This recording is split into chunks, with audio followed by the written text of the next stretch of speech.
உங்கள் வீட்டுடைய சீலிங் இந்த மாதிரி டேமேஜ் ஆகாமல் இருக்க நான் சொல்லக்கூடிய 5 விஷயங்களை மறக்காமல் ஃபாலோ பண்ணுங்க. First, water proofing.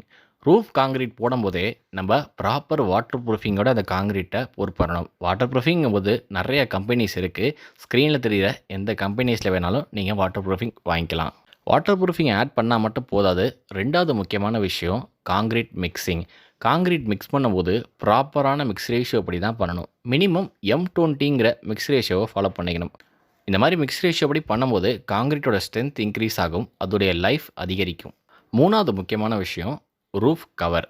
ப்ராப்பராக ரூஃப்க்கு கவர் பிளாக் வச்சு பண்ணணும். இப்படி கவர் பிளாக் வைக்கலைன்னா சீக்கிரமே உங்களுடைய சீலிங் டேமேஜ் ஆகிறதுக்கு வாய்ப்புகள் அதிகமாக இருக்குது.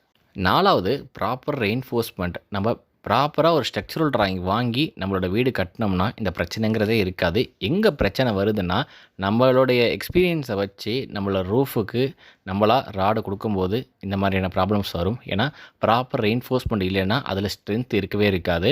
உங்களுடைய காங்கிரீட்டும் சீக்கிரம் வீக் ஆகிறதுக்கு வாய்ப்பு அதிகமாக இருக்குது. வீக் ஆனிச்சுன்னா இந்த மாதிரி பேந்து விழுகிறதுக்கும் கண்டிப்பாக சான்சஸ் நிறையாவே இருக்குது. ஃபைனலான விஷயம், நம்ம 4 விஷயத்தையும் பர்ஃபெக்டாக பண்ணாலுமே மெயின்டெனன்ஸுங்கிறது ரொம்ப முக்கியம். இந்த மெயின்டெனன்ஸ் இல்லைன்னா